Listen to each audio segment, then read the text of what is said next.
Assalamu alaikum урматтуу мекендештер. Жалпыңыздарга ысык салам, кечки салам туугандар. Урматтуу мекендештер, эме суроолор көп болуп кетти. Кайда жүрөсүң, көрүнбөй кеттиң, эмне чыкпай калдың, жакшысыңбы деп. Ошол мен айылдамын, өзүмдүн туулуп өскөн айылымда азыркы тапта. Жакшымын, аман эсен, Кудайга шүгүр. Ошол мага тынчсызданып ушул ден соолугумду сураган ар бир мекендешке чоң рахмат. Анан ушул көпчүлүгү эфирге чыкпай калдың деп эле ушул көпчүлүгү личкада жазышат да. Өзүнүн жеке пикирин ушундай кылсак биз өнүгөт болчубуз. Биз ушундай кылганда биз мындай жакшы болмок, буга нааразычылык болуп атат, мындай болуп атат деген суроолор өтө көбөйдү. Анан ушу жалпыңыздар менен баягы личкадан сүйлөшпөй ушул түз эфир менен байланышып ушул күнүмдүк болуп аткан күндөр менен жакшы бир ойлор менен бөлүшүп анан мына эмени да койдум. Канткенде биз өнүгөбүз деген суроо койдум да. Ошого баарлашып талкуу кылып, өз оюңарды, жеке пикириңерди айтсаңыздар болот. Өмүрзак байке, кошулбайсызбы? Сизди чакырдым эле атайын.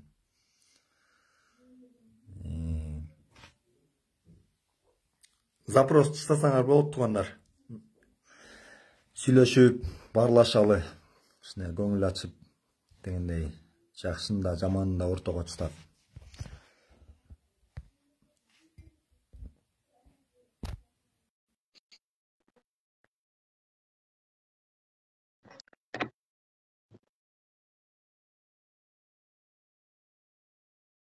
Айгуля, привет. Кандайсыздар Мирбек байке? Ассаламу алейкум. Кандайсыңар? Урматтуу мекендештер, мына өзүбүздүн патриот байкебиз, Өмүрзак байкебиз. Кош келдиңиз менин эфириме деп коеюн байке. Кандайсыз, жакшысызбы, ден соолуктарыңыз? Жакшы. Шүгүр. Болот. Жакшы, ден соолуктарыңыз жакшы. Шүгүр баары жакшы. Машалла, жакшы. Ошол байке, суроо жооп кылып, пикир бөлүшүп дегендей, ой бөлүшүп, кичине кыргыз эли менен мындай саламдашып, учурашып, канткенде өнүгөбүз деген суроо койдум. Ошого ар ким ар бир жарандан сурап, кичине мындай көңүлдүүрөөк кылалычы, мындай негатив кылбай. Биз мындай, кандай десем, байке, бул ой эмнеден туулду? TikTok'ко кирсең эле жалаң жиндинин бар ошол жерде экен да. Келеси болуп кетем десең, TikTok'ко кирсең бат эле жинди болуп кетчү экенсиң. Эми баары эмес, эми бирок жана батыл дегенин ичинде айланайын, эмненин баарын гана айтпай жатышат да. Ага караганда Facebook'тан да биз да кызыктуу кылып ушул оюн зоот уюштуруп, кээде ушундай кылып коюуну да мен да аябай туура көрүп атам да. Алар сыяктуу бир башкача негатив сөгүнүп сагынуу эмес. Ушул канткенде биз өнүгөбүз, өсөбүз. Ошо күнүмдүк жашоо турмуш менен бөлүшүп дегендей, балким мындан да Ана Канткенде өнүкпөйлүк. Кысканда. 5 жылдан кысканда өнүгөбүз. Сабыр болгондо, сабырдуу болуп, бир адамды колдоп, аягына чейин. Ошондо өнүгөбүз. Туруктуу болбосо бил, кантип өнүгөбүз? Өнүгө албайбыз. Бизде туруксуздук жок да. 5 жыл сайын эле алмашып атса президенттер. Кантип өнүгөбүз? Жаңы эле өнүктүрөйүн деп атса кетип калабыз. Жок дегенде бир 15 жыл, 20 жыл туруш керек. Аны биз колдошубуз керек. Мотивация беришибиз керек. Анан ал президенттер дагы бизди көрүп колдоп аткан. Огош менен иштейт. Мотивациялап, бизди колдоп атат, кой иштейли. Анан биз жамандап эле сынап отурсак, өнүкпөйбүз эч качан. Ал адамды тарсатабыз дагы качырабыз. Качат ал деле. Тажагандан. Бирок Садыр Жапаровдундай сабырдуулук эч кимде жок окшойт. Таң бердим. Сөз жок, сөз жок. Биз эмеге дагы бир жакшы нерсени байкасак болот, Өмүрзак байке. Мындай сизге сезилип атабы, сезилбей эле билбейм го, бирок жеке мага абдан сезилип жатат. Бизде кайсы эфирге чыгабызбы же бир какой-то бир нерсени чыгарган күнү фейктер көп эле да. Айланайын ушунчалык нерв кылып салат эле ушундай. Аларга жинденбейин десең дагы эми билбейм, может быть сиз жинденбейсиздер, бирок мен отуруп алып ар бирөөнө жооп берип башында нервим коротуп аябай жаман болуп жүрдүм. Анан жана биздин дагы бир патриот агабыз өткөндөгү Али Абдыразаков агабыз каза болуп калганда ушунчалык ичим күйүп анан Facebook'ту токтотууга эме бир аз токтотуп турайын дегенге чечимге келгем да. Анткени мен да ал сыяктуу сезимтал элем да. Улам бир нерсеге жооп берип, ал байкени эмне себеп менен жакшы көрөт элем. Ал байке кээде чалып турат эле, экөөбүз видеобуздан чалып сүйлөшүп турат элек. Өтө патриот эле да. Андан кийин мен дагы ушул ар бирөөнө жооп бере берсең жинди болуп кетчүдөй экенсиң деген ойго келип кичине Facebook'ту токтото турдум эле. Анан ошол бүгүн көпчүлүк баягы кыргыз элинен айланып солот. Көпчүлүгү жазып, көрүнбөй калдың, кайда кеттиң дегендерге анан личкадан жазышат да көпчүлүгү, мындай кылсак мындай болмок депчи. Анан ошол түз эфир кылып, ушул баарлашып, кыргыз эли менен учурашып дегендей. Мен дагы Facebook'тан bir жыл мурун 2021-жылы баарын подряд блоктоп баштагам да. Бүт негативчилерди. Аларга пайда жок деп түшүндүрүп, пайда жок экен. Ал только для хайпа керек. Калтырсаң болот экен. Бирок мен хайп керек жок мага, мен бүт блоктодум. Бүт жок кылдым, сар санап тынч, эч ким башын. TikTok'ка кирип кеттим. TikTok'тон сизге бир суроо уруксат берсеңиз. Да, эфирди өзгөчөлөп коелу да, баягы көпчүлүгү балким сизди мына көбү тааныйт. Бирок баягы өзүңүздүн каяктын кулу экениңизди билбестир. Ошол себеп менен суроо жооп кылып мындай кызыктуураак кылалы. Билет болуш керек. Каяктан экенимди баардыгын айтыш керек. Балким эми жашоо турмуш дегендей, күнүмдүк жашоо баягы суроо жооп кылып кызыктуураак кылалы деген ой максат болуп атат да. Өзүңүз жөнүндө кыскача. Эми өзүм жөнүндө айтканда мен Ысык көлдүн кулуну болом. Жетебиз району Липинка деген айылдан болом. 1986-жылы төрөлгөм Покровкада. Анан 93-жылы ошо 8-класска чейин шактап көлдү. Андан кийин бияка келдим. Карабалтага. Азыр ушурда Карабалтада турам. Үйлөнүп ажырашкам, 2 уулум бар деле. 2 уулдун атасымын. Отец одиночка 11 жылдан бери. Балдарымды эле ойлоп жүрөм иштеп. Ал эл катары эле кетмейчи иштейбиз. Музыкалар билип калдырыш керек, стройкаларда иштейм. Эч кимди жалдырбайм, эч кимден сурабайм. Өзүм аракет кылып жүрөм. Жакшы, мен деле сизди тааныган бир 2-3 жыл болуп калды. Ушу патриот агам деп билем, эмнеге мен бул суроолорго билем, бирок балким башка биздин жарандарга ошол бизге кызык болуп аткандыр да. Сиздин дагы сизди колдогон да колдоочуларыңыз көп, мисалычы. Сарапташтарыңыз бар дегендей, өзүңүздүн кичинекей болсо да аудиторияңыз бар. Ошо балким бирөөнө кызык болуп аткандыр. Анан дагы бир суроо байке. Мына өзүңүз айтып калдыңыз, бул эми жашоо турмуш экен, ар кимдин башына ар кандай сыноо келет. Бирок ошондо да туура так айтканыңызды сыйлайм, ошон үчүн сиз туура жүргөнүңүз үчүн. 11 жылдан бери отец одиночка болуп калабы, деп айттыңыз, Анан жакшы менен чыкпай атабы. Мына азыр мына эфирде жүрөсүз. Мындай кандай десем, Кыргызстанга таанымал болдуңуз. Жеңелери менен бир жакшынакай имандуураак чыкпай атабы же кандай? Мен баягы саясатка аралашып калгандан бери кыздар коркуп калат экен. Меники бүт эле саясат, билесиң. TikTok деле, Facebook деле оң сүйлөшө албайм. Жакшынакай адам катары сүйлөшөйүн десең, теманы баары эле саясат болуп кетет. Анан кыздар качат экен да. Саясат бул деп таанышпайт экен да. Аябай сүрдү экенсиз, уруша берет экенсиз, кекирилип отурат экенсиз дейт. Анан кантип калам? Анан үчүн саясаттан кетишмей, кетип адам катары нормально кыйкырбай. Ата могу саясатчылардын атын уксам эле нерв да, нерв козголот да сразу. Чурабай кетем. Кыйкырып бакырып кээде сөз тазалаган күндөр болуп атат. Эме мындай дебейсизби? Личный жашооңузду сурагандан көрө саясат жагын сура, жакшы жооп берем деп койбойсузбу? Уже көнүп калгандымын деп. Личный жак тынч азырча.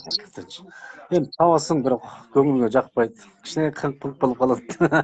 Касектер болуп калат. Мага негизи алдаган адам жакпайт да мага. Кичине калтырчып калсын. Сизде патриот байкеме кандай кыздар жагат анда? Нормально адам. Мага жакты эми кандай келбети менен келишкен кыздар. Өзүнүн ою менен жашаган, бирөөнүн ою менен эмес, өзүнүн ою менен. Принципиальный мага окшош. Өзүнүн оюнан тайбаган, анан тигил айтып атат, бул айтып атат деп сөздөрдү чыгырган дегендей. Жашоо курам дегенден тырышып куруш керек. Анча мынча майда чүйдө таарынып эле жындалып жүрүп, таарынбаган кыздар жагат. Таарынбай, наоборот, ошо проблеманы чечип турган кыздар жагат. Бирок азырынча андай жок бака. Баары эле качат. Эчтеке эле проблемасы качат. Жакшы. Мында Кудайым буйрганы тургандыр, буйрса иншалла. Мына тиги Facebook'тан деле бир жакшы бир патриот, элим жерим деген бир жакшы жеңем чыгып калар буйрса. Демекен, саясатчы менен саясатчы башкача албайт. Экөөнүн башы кайнабайт экен баары. Аны түшүндүм да. Эми макул эми саясат деп калдык, анан эми саясатка эле өтөлүчү эми. Сиз баяны көрдүңүз да, жанагы депутаттарыбыз азыркы 7-чакырылыштын депутаттарына мына көбүрөөк өзүнүн кызыкчылыгын ойлоп келип аткандай эле. Мага сезилип атабы же өзүңүз сиз деле байкап атасызбы аны? Жана заборун бузуп салган депутатыбыз кечеги жыйында көрдүңүз да, мэрге элдин кызыкчылыгын суроосун бербей, жеке өзүнүн агитациясын көрсөтүп атат да. Сиз ошону кандай бааладыңыз мисалы? Эми элдин баары эле туура эле баалайт деп ойлойм. Көрүп эле турат да, билип эле турат. Мыйзамдарды бузган экен, чыгып кеткен экен красный зонага. Мыйзамды эле бузулду забор. Эмнеге чычалайт? Чычалабаш керек да. Булар жаман көнгөн да, кол тийбестигин бар деп эле көбүп кеткен бир эмелер бар экен да, адаттар. Отуруп кетет экен, көбүп кетет экен. Анан эл биз болсо костюм шым кийгендердин баарын эле ыйык көрүп алабыз да. Костюм шым кийип тетек отуруп алсалар, кийин киши ал, окумуш ал. Эле дух экен, вагон экен деп мактап алабыз. Өзүнүн саясатын кылып аткан иши жок да. Например, могу смокту да калсак, смокту дагы саясат кылып атышат. Уламдан тартып эле улам чыгарып элечи. Бирок дүйнө жүзүндө смок болуп атат. Бүт дүйнө жүзүндө. Ал смок даже көмүр жагылбай калса деле смок болот. Жылуу аба менен муздак аба бириккенде смок айланат да, по-любому. Жакпай койсоң деле смок болот. Бирок анын зыяндуулугу кандай эме экенин текшерет да эксперттер, өздөрү текшерет. Бирок элдин баары эле эксперт болобу? Өздөрү үйүндө ол көмүр жагышат, от жагышат, баня жагышат. Коросунан машинасы чаңдап калса эле мына смок дейт. Смок дейт. Өздөрү кылып атат ошонучу элчи. Логикага окшойт, туура эмес да, туура эмес келип атат. Эл өзү ошонун баарын кылып атат, бирок кайра нааразы болуп атат. Эми нааразы болгондо эмне? Анда жакпагыла деп тыйып салсак, анда мыйзам боюнча. Ким жакса штраф депчи. Анда эмне болот анда? Же болбосо газ киргизели десек, газ дагы мага да акча керек, финансы керек, экономика көтөрүлүш керек. Анан бүт газ менен камсыз болуп. Мен ушул менин байкашымча эки адам негизи эле 7-чакырылыштын депутаттарынын баарын жаман дегенден алысмын. Арасында бар катуу патриоттору бар экен, жакшы, бирок баягы кандай десем, бирөө баары үчүн, баары бирөө үчүн деп армияда один за всех все за одного дечи эле го, мисалы. Армияда ошол тартип бар, ошол үчүн баягы ошол мындай бири-бирине болгон урмат бар да, ошол себептенчи.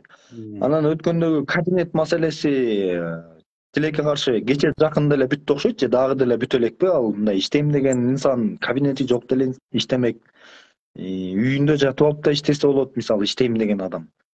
Анан сизге суроо, ушул Кудайым буйруп, балким аманчылык болуп, ден соолук болуп, менин байкашымча азыр сизди мен өтө патриот адам катары баалайм.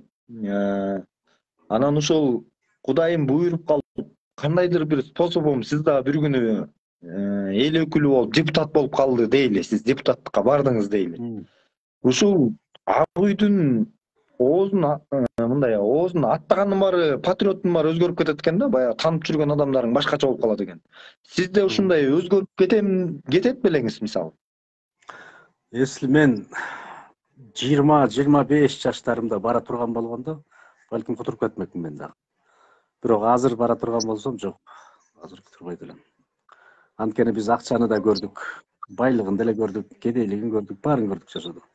Акча эчтеке чечпейт экенин түшүндүк, таразыладык.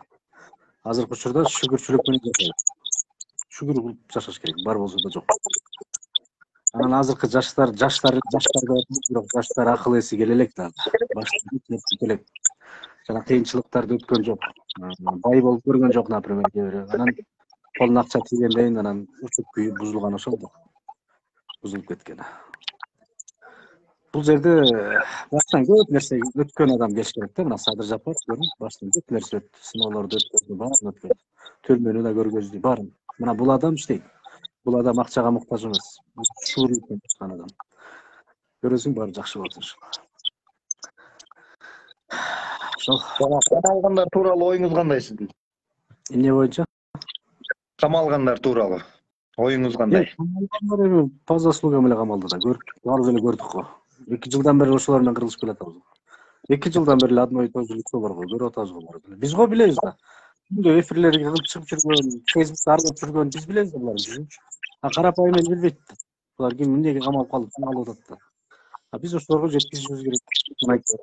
Баткенде согуш болсо бирөөсү да чыкпайт, эч ким чыкпайт. Именно саясий кызыкчылык келгенде эле башталат. Одно и то же лицолор. Согушуп атса, эмне согушасың, эмне согуш чечпейсиңби чегараны? Чечип атса эмнеге чечип атасың? Калтырбайлы андан көрө. Моноторию жарыялап калтырбайлыбы деп атат. Мен бул билбейм эле. Что за дебилизм? Чеч дегенден чечиш керек. Чубага жуп кашап кетти баары. Айланайын 60-ын берип 40-ын алсак да чечели деп. Берип чечсин, азыр антпей эле наоборот биз где-то 80-ин алып 10-ун берип атып, 20-сын берип чечтик. Эми Тажикстан менен эми балким бизден көп кетип калабы, балким алардан көп кетеби, ким билет эми. Чечилгенде шуга кылып болду. Жабыша бербей алам. Чечпесе чечтик, чечсе чечтик, түшүнбөйсүңбү? Ошол эле жүздөр да, ошол эле. Же бирөө алмашты, бирөө жаңы келди, эч ким жаңы келген жок, бүт элеси. Мен көргөн жокмун. Жаңылар эми кийин пайда болгондор болду, жанагы Атайга окшогондор, Атай деген бала жигит. Ал дагы кийин кошула калды ортодон. Анан туура эмес жолго кетти. Пропаганда кылып, камча кылышып, анда вообще туура эмес жолго кетти. Багым экен, ой бул кыйын экен деп атып, дем күч берип атып, акыры баарын каматып, эме тыныштыбы? Сизге мен айтып берейин, мен булардан эмнеге көңүлүм калып калган? Буларга эмне себеп менен ишенбей калгам? Анткени мына өзүңүз билесиз, баягы Орозайым Нарматова экөөбүз кезиккен күндү айтып берейин сизгечи.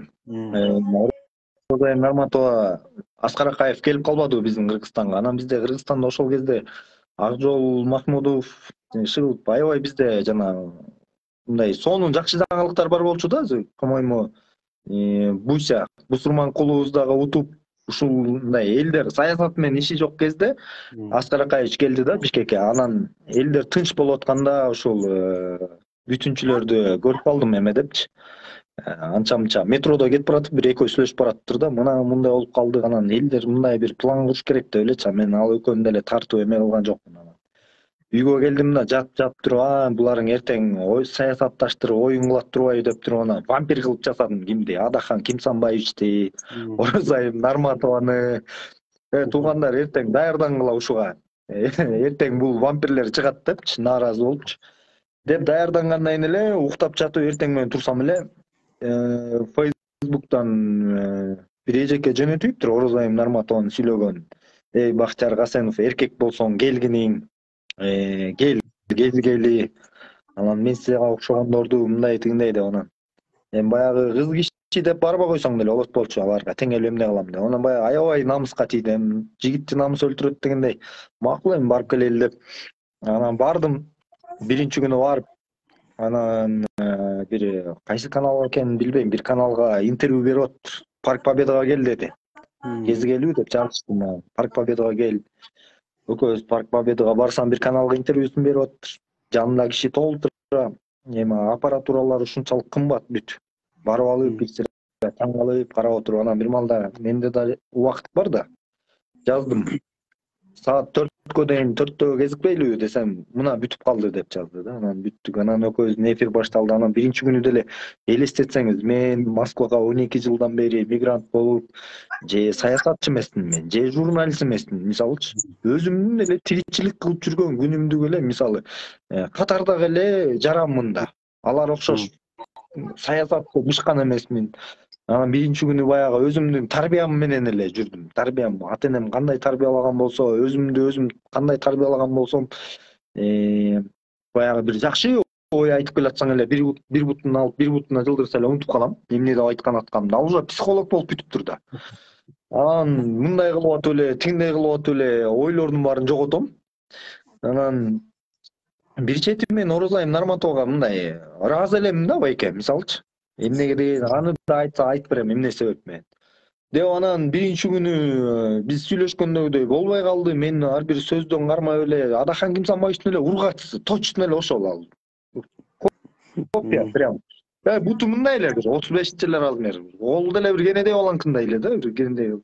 Кичинекей эле мен мындай эле келет экен. Анан да жакшы да бир нерсени ойлонуппазмы, осурону берсемби деп ойлонуп атсаң уже үшүп кеттим. Жылып алсак болобу деп жылып койсо эле бүттү, унутуп калам суроонун баарын теңчи. Анан ошентип отуруп аябай бир шылдың кылгандай маанидегидей эле сезилди. Анан мындай мен булугуп жаман болдум. Баягы эмнеге жаман болдум? Баягы ушул жумуш, иш, үй бүлө багам деп жүрүп ушул мектепти жакшы эле окугам, бирок китеп көп окуган эмесмин депчи. Ошол баягы Орозайым Нарматовага ыраазымын дегеним, мен ошол күндөн баштап, ошол жолуккан күндөн баштап бош учурумда китеп окуп калгам мен. Бош боламбы? Мага кызыгы барбы, кызыгы жокпу, китеп окуйм. Отуруп алыпчы. Анан биринчи күн бүттү, экинчи күнү барабыз болдук. Биринчи күнү байкелеп аябай. Ой, сиз менин байкем экенсиз, анан улуу экенсиз болуп аткан. Экинчи күнү Чоплыстан метрого келип болду. Барсам дагы эле мен эрте барам, ал кечигип келет. Келгенден кийин камералар көп элек отурабыз. Мен эки дос балам менен бардым. Ал өзүнүн балдары, кишилери менен келди. Жанында жана подружкасы бар. Жана Кудайда берип ачкан бир подружкасы бар го. Анан отуруп алар менен мындай, эми алар мындай сый урмат тил менен сиз экөөбүз окшош сүйлөшө албайт экенбиз да. Бирден мойнуна алба коюп эле, анан камералар көп элек бир маалда эле баштаса болобу? Эй, түркөй дейт. Карап коем, таң калып атам аны карапчы. Мен силердин любоюңарды жеп салам мен. Короче, мен любоюңарды мынтып салам. Маадымбектер, Садыр Жапаровңар келсин, анан мынтсын, тимтсин деп баштады.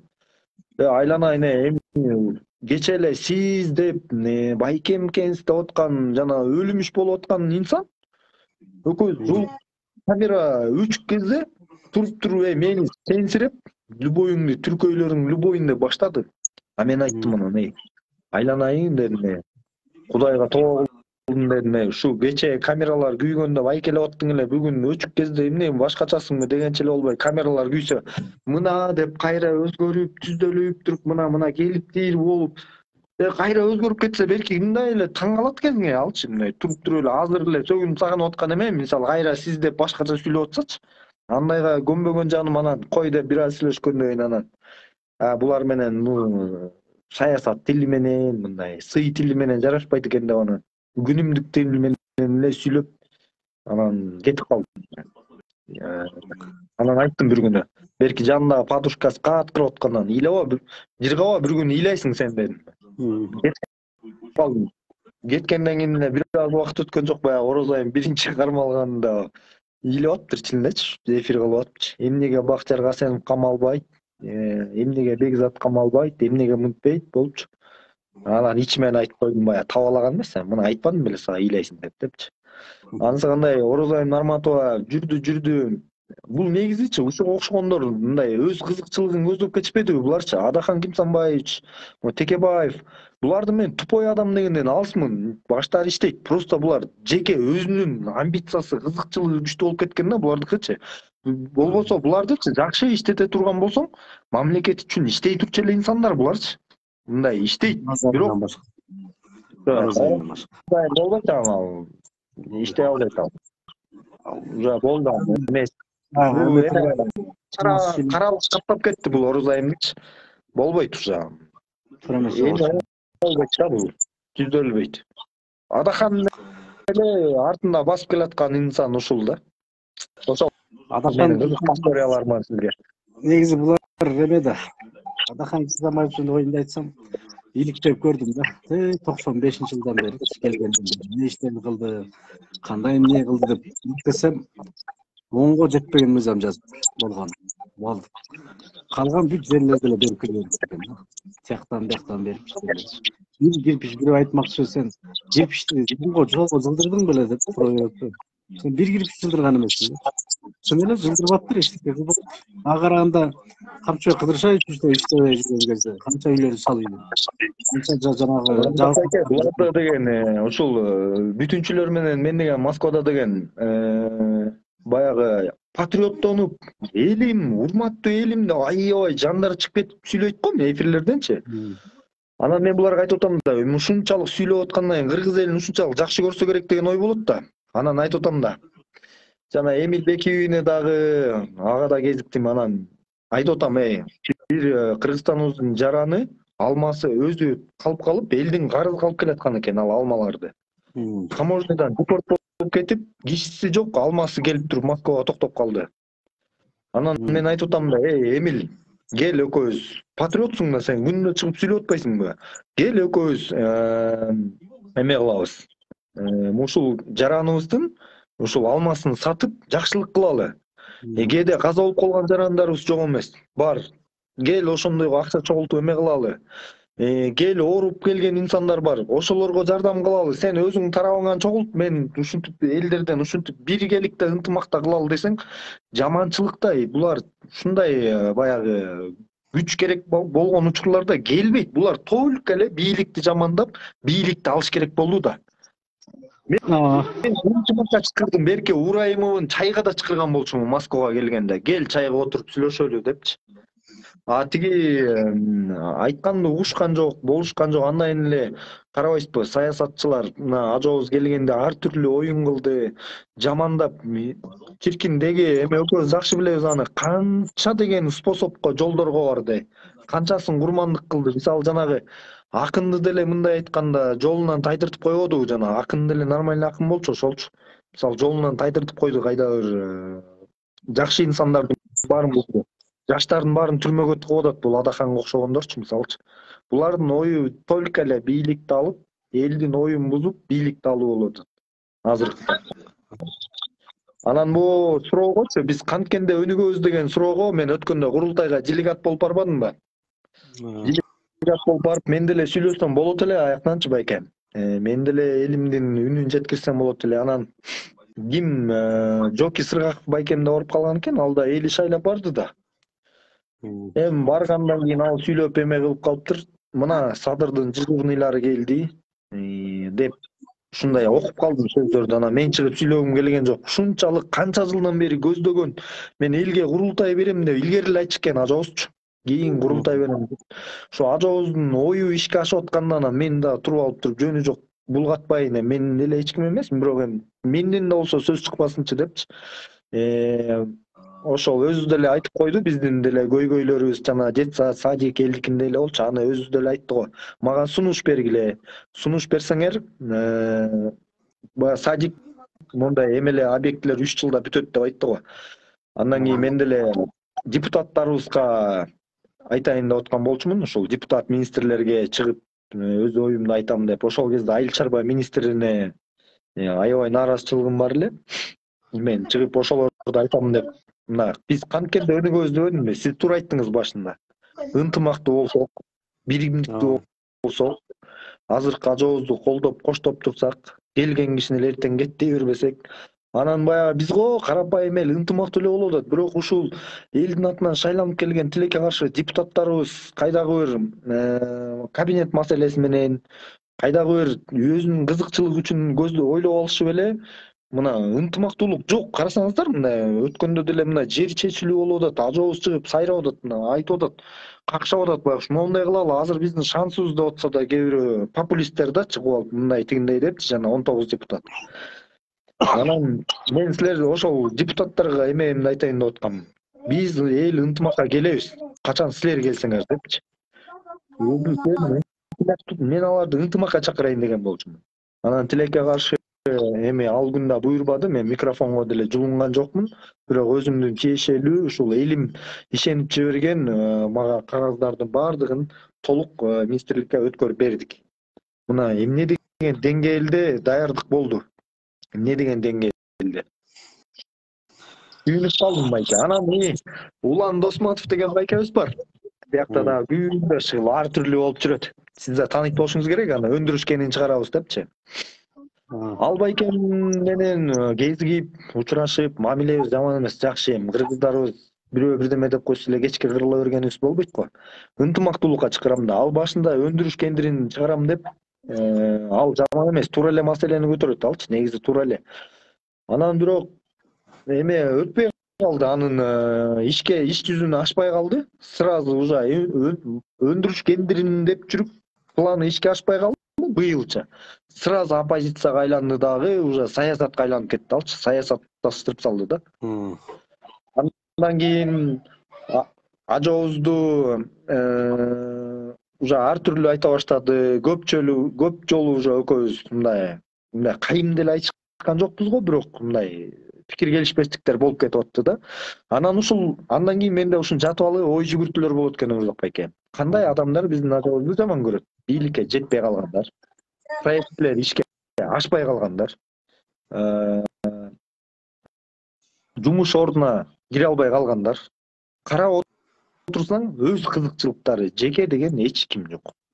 Анан дагы бир ушул сиз менен жакшы маек болуп атат. Анан сөзүмдүн эмесинде өткөндө өзүңүз да айттыңыз. Жана процент сүткорлор маселеси боюнча жана бир видеону чыгардым го. Ал мындай болду байке. Үйдө жатсам келин чалыптыр. Күйөөсү уже муунуп алайын деп атыптыр. Анан мен дос балам менен да тааныштар экен. Ушу тиги бала экөө чогуу иштейт экен. Ал дос балам да желе салат. Байкуш эки бөйрөгү жарабайт. Ошол анан мен ага көңүлдөнгөн жокмун. Мен досум мен азыр мындай алыстын баарынан десем, келинчегине бериптир номеримди. Ал чалып, байке суранам сизден жардамдашып коюңузчу дейт. Эмне болду эле десем, ушундай болуп атат, бизди кысып атат. Уже күйөөм муунуп алчудай эле болуп атат дейт. Айла жоктон бардым байке. Барып анан кирип үйүнө уксам жанаанын баарын. Эми жүрөк ыйлагыдай эле. Ал аял детсадта иштечкен, жана Шыбакова Гуля аттуу. Ал детсадта да бир топ нерселерди урдап кеткендиги үчүн, ал бир урдап кеткенби, эмне кылган ушул. Анын иштери көп экен. Ага жогорку элдик көзөмөл учурунда да көп кишилер кайрылып, көп кишилерди сыздаткан аял экен да. Ошол менен барып тартып, анан баягы чыгарып салам деген эмесмин. Сразу и то прямой эфир менен да чыккан эмесмин. Ал аялды жөнү жок, жаман да болбайын, экинчи тарапты укмайынча деп. Экинчи тарапка кечинде бардым. Бир тараптуу уккандан кийин экинчи тараптуу бардык. Баргандан кийин Шыбакова Гуля аттуу айымыбыз жакшы турат экен. Эшигинен чыкты да, мен силер менен сүйлөшпөйм, мындай кылбайм, тигиндей кылбайм, кеткиле деп алып кетип калды. Эмне кылам анан? Мен тиги үйдүн документи, жердин документи алайым деп болуп аткандан кийин анан биздин патриот байкелерибизди отметка кылып чыгарсам, ошол аны да айта кетиш керек. Марлен мырза, биздин депутатыбыз кол сунуп, телефон чалып, тиги жабыркаган үй бүлөгө, жаш үй бүлөгө. Мына ошол депутатыбыз мындай кол сунуп, жардамдашам деп аракет кылган үчүн мен ушунчалык сыйлап калдым ал инсандычы. Тиги ал мен ушунча сүйүнүп атамбы, жана жабыркаган үй бүлө келин чалып атыптыр. Колу титрейт. Килейген депутат чалбадыбы мага депчи. Биз деген баягы сиз айткандай, сиз го экөөбүз баягы көнүп калдык да. Карапайым элге баягы депутат чалыптыр десе, бул жогорку эле деңгээлде аябай сүйлөй албай, апкарып ушинтип калыптыр. Байке рахмат, чалды мага, эмне дейм эми депчи. Эмне деди десем, кат түрүндө эми алалын иши да. Сүйүнүп алыптыр, ыйлайт байкуш, ботодой оздошуп ыйлашат. Анан Марлен мырза азыркы тапта жардамдашып атат, буюрса иншалла. Анан жана мен эме суроону берейин деп аткам, жана нааразычылыгым пособие берип аткан кайсы министрлик берет болду экен, ошону жана Базарбаев беле ошол болуш керек. Мен ал инсанга мындай эфир аркылуу эмес, бетме-бет кезигип туруп эле 10.500 сом берейин, 6 киши менен бир ай жашатчы мени деш керек болот. 6 киши менен жашайынбы 10.500 менен депчи. Эч жерде иштебей жүрүп ап бир жерге 10.500 сом алабыз, жатып келебиз барып депчи. Мындай экен да, ал күйөөсү плотник болуп иштеп 10.500 сом алат экен, пособие чыгарып бербей атат. Жетишпеген ар бир балага 1000 сомдон тиешелүү экен депчи. Бербей койду. Тилекке калса. Эми буюрса ал түптөк иш боюнча дагы азыр көпчүлүгү да жазып атат, эмне болду деп. Рас болду, сиз менен сүйлөшүп атканымды айта кетейин. Азыркы тапта кичине колум бошобой турат. Марлен мырза да жардамдашып иштеп атат анын үстүнөн. Биз жакын аралыкта барып калабыз буюрса. Ал жака да барып, колубуздан келишинче Байке, колубуздан келишинче жардамыбызды бергенге аракет кылабыз. Мына мен ушу канткенде өнүгөбүз дегендерге ушул өзүмдүн жообум ушул темага эле сүйлөшүп атат болушубуз керек. Билбейм. Биринчи эфир болгондуктанбы, мындай сиз экөөбүз ушул темада сүйлөшүп атканыбызды кичине сүрдөп атам. Ошо эми иштерди кыла берет ошентип иштейбер. Негизи жакшы башкалар кичине сескенип ойлонуп калабы окуйт деп. Башкаларга билбейм жакшы экен. Ушундай нерселерди көрүп тарыш керек негизи. Мындай сүркөрлөр көп өтөлөт. Ошолорду тартып, ошо Facebook'тан, TikTok'ту дагы кичине түрсөк болот эле. Менин баары ушакта жаштардын баары. TikTok'та.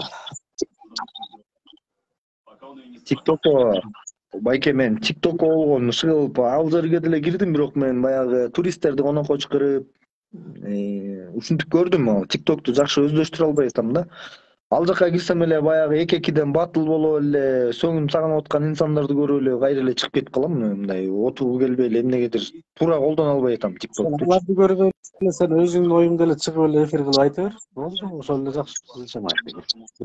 Эле аякта Грузияда 8.000 бар болуш керек. Анын бир 2.000, 3.000 кыргыз болсо, 3.000 тажик. Тажиктер алга дагы баягы биринчи канчанчы жылы бир согуш болгондо, ошондо провокация калтырбагыла деп Москвада жүргөн кезде тажиктер менен биригип тартканда көбү катталып калган да. Анан жарымы орустар, көбү 4.000 орустар болуш керек анычы. Анан тиги тажик калкыны баары жаман эмес эми, бирок эмнегедир жүрөгүм жылыбай калды ошол калккачы, мисалы тажик калкыначы. Ал баягы биз тараптан караганда көрүнөт аларчы. Алар тараптан бизди караганда биз деле аларга көрүнөбүз. Жаман көрүнөбүз. Бийлик алар деле адамдар, пенделер. Ким эле согушка аласың?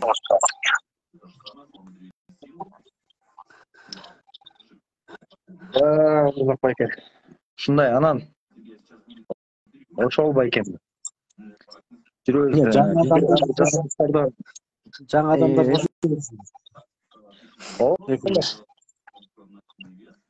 келиңиз анда. Келе атабы? Кошулуп атабы? Запрос ким чытайт биякта? Запрос чытагандар болсо келгиле, айткыла оюңарды сиз дагы. Аябай сиз менен берилип кеткен турбаймынбы? Көп болуптур запрос. Анда кете берейин, чыга берейин. Хорошо, Байкем, ушул патриоттугуңуздан жазбаңыз. Сыйлайм, урматтайм. Анан Кудайдан тиленерим бир жаңы жылга чейинби же кийинби жеңилүү кылыңыз бизди сүйүндүрүп. Иншалла, Алла берсе. Баары жакшы болот. Мейли. Салам алейкум. Сен да патриот мыкты жигитсиң. Бар бол, аман бол. Ушуну гана жазбай эч качан. Рахмат, Байкем. Запрос жөнөткүлө, урматтуу мекендештер. Кечириңиздер, баягы 2 мүнөттөн кылабыл деп аттык эле. Бүгүн ушундай эме кылып ойлонуп атабыз, урматтуу туугандар. Баягы TikTok'ко кирсең деле эки-экиден жинди болуп атышат. Аларды 800-900 киши көргөндөр бар экен. Толку жок нерселерди деле сүйлөшүп, баары андай биз деле Facebook'тан ушинтип бир маал ушинтип ушундай эфир кылып коюп туралы деп чечип атабыз да, буюрса иншалла. Запрос чытаңыздар.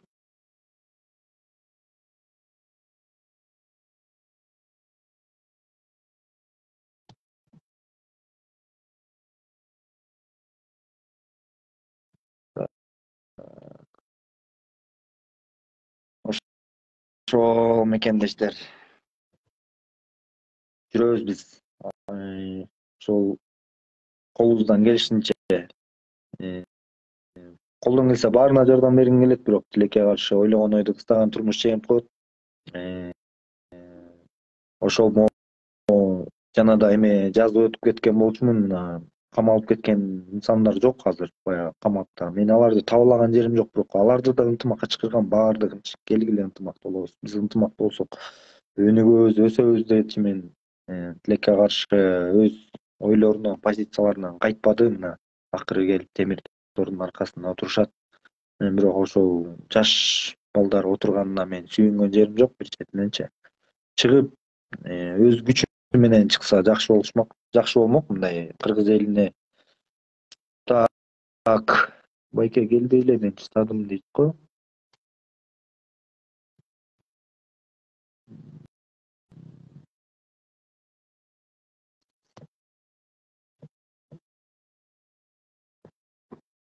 Так, вопрос келелик.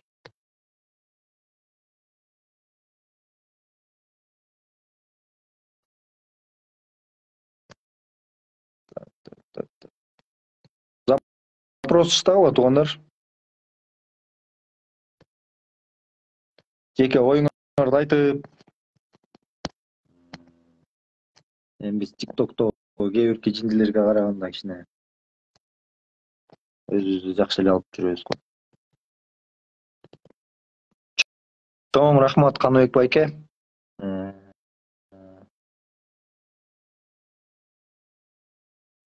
Алмаз байке, буюрса ошондой кылалы деген оюбуз бар. Дилбар эже, чоң рахмат. Алмаз Жумаев дейт. Ооба. Кирбейсиздерби туугандар? Запрос чыктаңыздар.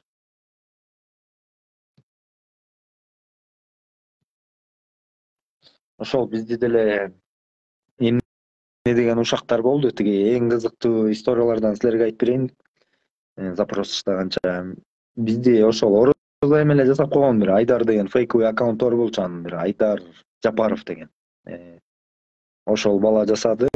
Келинчем экөөбүздүн сүрөтүбүздү алып, как раз ошол кезде биздин Кыргызстанда бир гаишник менен ызылдашып, жана транстар чыгып, гаишниктер менен ызылдашып, аябай бизде катуу талкуу болуп аткан интернеттердечи. Транстар тууралуучу жаңылык болуп аткан. Ошол кезде дагы биздин келинчегимдин экөөбүздүн сүрөтүбүздү алып туруп, жасап салыптыр. Биз урматтуу президентибизден урук алган табыз депчи. Жакында келинчегим экөөбүз сүйлөшүп, президентибизден урук алган табыз деп келинчегим экөөбүздүн сүрөтүн жасап коюптур. Айланайын бүт эме Инстаграмды көрсөң деле дагы жакшы ачки таанып түшкөн, өтө таанылбайм да анан. Келинчегим таанылып калды, анан тиги элдин баары шок. Кар каап аткандары канча талаада калып башың кеже болупчу. Анткени элдер таң калбай калышканда, тиги транстарда чыгып, менин дагы келинчегим экөөбүздүн баратканда заман кайда баратат болупчу. Үйдөгүлөрүм аябай жаман болуп, ата-энемдин настроениясы түшүп, болду таштачы, суранам сенден, экинчи карачы эмне кылып атышат деп. Ушунун баарына чыдадык. Сүйлөсө сүйлөй берсин, айтса айта берсин болуп келдик ушуга чейин. Ошол мекендештер. Эмне тууралуу болуп жатат тема дейт. Тема эми канткенде биз өнүгөбүз деген тема боюнча эфирге чыктасаңыздар болот.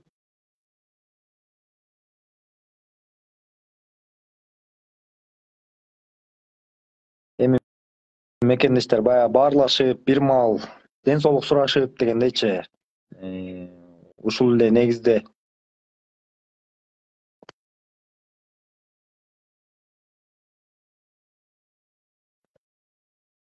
Эмил байке, кирбейсизби? Запрос.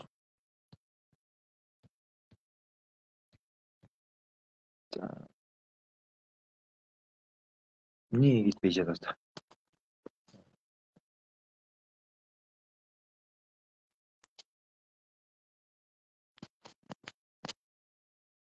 Мына келип атат. Так. Горбашев Сагынбек байкени ошол.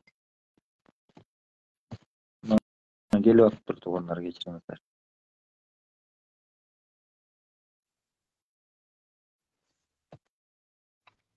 Ассаламу алейкум. Алейкум ассалам. Кандайсыз байкем? Кандай турасыз? Ден соолук, иштериңиз? Биз жакшы, аман эсен. Жакшы, шүгүр. Өзүң кандайсың? Жакшы болот акырынан байке. Иштериң жакшыбы? Жакшы болот акырынан. Молодец, красавчик. Көптөгөн иштерди алып атасың. Баягы курултайга катышканыңды көрүп алып аябай сыймыктандык. Рахмат байке, рахмат. Ишиңе ийгилик, ушу патриоттугуңан жазба. Бекенчилдигиңен жазба такыр. Молодец. Элдин арасында аралап жүрөсүң. Башка активисттерге караганда сен де ачыгын айтканда көзүңө көрүп мактагандык эмес, дух вагон экен. Элдин арасында аралап прямой эфир кылып жүрөсүң. Башкалар да үйүндө жатып же болбосо комнатасында же болбосо квартирасында отуруп эфир кылган жоксуң. Жакшы иштериңди баалайм да мен көрүп. Мен айта кетчүм оюм. Эми Садыр Жапаровдун кылып аткан иштери жакшы, урматтуу мекендештер. Эми Садыр Жапаровдун тегерегинде бар сасыткылар. Садыр Жапаров көзү менен көрбөгөн кичине билими, сабатсыздар бар. Ошолорго көңүл бурбай Садыр Жапаровду колдобошубуз керек. Садыр Жапаров кылган ишти бир да президент кылган эмес. Садыр Жапаров алып келген техника, военный машиналарды, эмне деген техникаларды алып келип атат, эмне деген жакшы нерселерди кылып атат. Bunday эле туугандар, бир мисалды айта кетейин. Садыр Жапаров президент ушу күнгө чейин бир да президент кылбаган ишти кылды. Артисине дагы, ырчысына дагы, чорчусуна дагы миллиардтаган акчаны бөлүп берип атат. Кайсы бир президент кылып берди ушундай жакшы нерселерди? Туура байке. Пенсиясын, пособиясын, башка жагын бүт карап атат. Көмүрдү алып келип атат, дакылдап. Мына 4000 сомдон көмүр болмок эмес. Эгер бу Сооронбай болгондо деле, Атамбайың болгондо деле мындай көмүр 4000 сомдон болмок эмес Бишкекте. Анан урматтуу мекендештер, ушундай президентти колдоп албаганда, анан башканы кантип колдойбуз? Мадумаровго окшогон маңкаларды колдойбуз бара. Ачык айтканда мен Мадумаровдун бетине эле айтам, Мадумаров мындай сулуу сүйлөйт, бирок иш жүзүндө жок да. Сулуу эле сүйлөйт. Грамотный сүйлөйт, араттуу болгону. Иш жүзүндө жок. Эгер Мадумаровду бетине Садыр Жапаров далилдеп курултайда да айтты. Ошо көпчүлүгүңөрдүн арасында айтып атат, жети көчөнү сатып ийгенсиң, кол коюп берип салгансың. Деп атса деле Мадумаровдун эмнесин колдойсуңар билбейм. Мен таң калып берем ушу элгечи. Сулуу сүйлөгөндү аратырлык колдойсуңарбы? Сулуу сүйлөгөндү баардыгы билет. Ошондуктан урматтуу мекендештер, ушундай президентти колдоп, коштоп алышыбыз керек. Ушундай иштеп аткан президентти колдобосок, баягы эле күнгө келебиз. Кытайга кул болуп кетмес, мына мен Нарында жашайм, Биринчи очередь Садыр Жапаров президент болуп келбегенде биз кетмекпиз ошо. Биринчи очередь Нарын кетмек болду. Туура байке. Туурабы ким Бактияр? Кул болмок. Кул. Кытай айткан, ушу жылы акчаңарды төлөбөсөңөр, силерди кулдай эле басып алабыз. Басып алмак. 100% гарантия басып эле алмак. Ана кумтөрдү алды. Эмне деген жакшы иштерди кылып атат, эмне деген сонундарды кылып атат. Кыргызстанда коррупция болуп атат, 100% жоюлуп кетти деген алысмын. Бирок баягы караганда коркуп калбадыбы? Бир өкмөткө документ бүтүрүп берейин десең дагы акча албай коркуп, моркуп, жок мындай эле бүтүрүп берсе биздин элдин артын чуркап калды. Гостогуларчы. Мурун биз наоборот ошолордун артынан чуркачыбыз. Бүтүрүп берип койчу, могул акчаны алып койчу деп жалтырмашы. Азыр наоборот болуп калды. Анан ушундай президентти колдобогондо, ушундай бул Садыр Жапаровдун эмнесин баалайм мен? Жөнөкөй, өтө карапайым, простойлугун баалайм, баардыгынан дагы. Кечиримдүү, сабырдуу адам, өтө сабырдуу адам. Анан жана Оразайым Нарматовага жана ачкачылык жарыялап аткан аферисттерге айтмакчымын, аферисттер, силер тойгонсуңар, силер кекиртеңерден чыгайын деп калган. Ачка болбойсуңар силерди. Анан Оразайым Нарматованын айтып атканына бир жооп кылайын дедим эле. Байга отуруп алып айтып атат. Мен Садыр Жапаровду колдоп жүрө бермекмин. Садыр Жапаровду тинте бермекмин. Эгер андай акчанын бийликтин кулу болсом да, сен Садыр Жапаров түрмөдөн чыкпайт деген ой менен Мадумаровго сатылып кеткенсиң, ачыгын айтайын. Садыр Жапаров чыкпайт түрмөдөн, үмүтүң үзүлгөн, финансы каяктан каржылайт, мени Мадумаров каржылайт, финансы жактан деле сатылып кеткенсиң, ачыгын айтканда. Садыр Жапаровдон үмүт үзгөн. Оразайым Нарматов, тирүү адамдан эч качан үмүт үзбө. Болуш болсо да үмүтүңдү үзбө. Сен үмүтүңдү үзгөнсүң. Анан Садыр Жапаровдон Мадумаровго сатылып кеткен. Ачыгын эле айтайын. Анан түштөн кийин анан жөн эле баймыл боло бербе да. Ошол Бактияр бир кыскача болсо да оюмду билдире кетейин дедим. Ишиңе ийгилик. Красавчик. Рахмат байке. Ушундай патриоттуктан жазба. Элдин арасында жазып, сен эфир кылып, элдин арасында жүрүп эфир кылып атасың. Сен кухняда отуруп алып эфир кылган жоксуң. Кылып аткан иштериңди көрүп атам, жакшы иштериңдин бет ачарын ачып атасың. Баян өтө сыймыктанган, курултайга барган өлө сыймыктан. Мен курултайда элдин арасында мондай жүрөсүң. Жана Жоки Покиге карагандачы, сени түбөлүгөй деп алайм. Жоки деген активист бар го, мисалы Садыр Жапаров тиги курултайда тантырап атат эми, мен дакансам макан. Ошолорго караганда грамотный, оратор, мындай сүйлөгөнүң орунду, мындай башкалардай болуп, неме комнатасына отуруп алып, мен тиги тиякты чечип койдум, биякты чечип, ал эфир эмес. Активист деген ушундай болот, элдин арасында жүрүш керек активист. Дух болуш керек, дух. Ушундай дух болуш керек ушу Бактиярдай. Ишиңе ийгилик, бар бол иним. Рахмат Ар байке. дайым колдойбуз. Жакшы тур. Рахмат. Ишиңе ийгилик. Рахмат байке. Сизге да рахмат.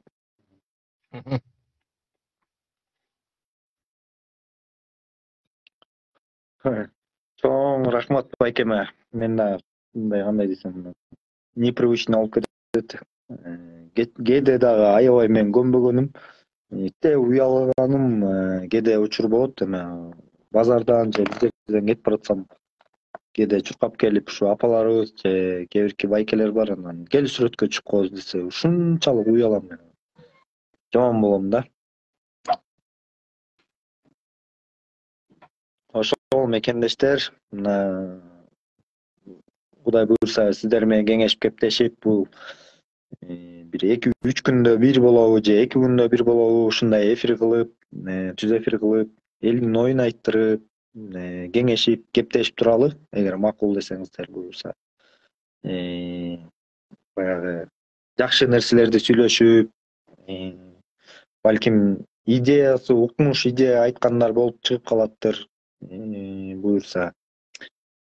Биз аракетибизди көрө берели, эми кээ биркилер күлүшү мүмкүн, биз журналист эмеспиз, алар окшош зарплат албайбыз, жеке жүрөк менен иштейбиз болгону ошол. Ошол туугандар, жалпыңыздарга ысык салам. Аман болуңуздар, анда тилекке каршы мен бир жака барышым керек эле, ошол азыр саат 9-га келсин деп атыптыр. Ошол жакшы туруңуздар туугандар, анда эртең жок, бүрүсү күнкүгө кайрадан эфир кылып, түз эфир кылып, элдин маанайын көтөрүп, концерт уюштурабызбы, жакшы кылабызбы иш кылып, мындай негатив сөздөр эмес, жакшы жаңылыктар менен бөлүшүп, биз дагы кандай десем, аябай ынтымак эле чакыра берели элдерди. Буйрса өнүгөбүз, өсөбүз. Аман болуңуздар, бар болуңуздар. Ассаламу алейкум. Баарыңыздарды жакшы көрөм туугандар.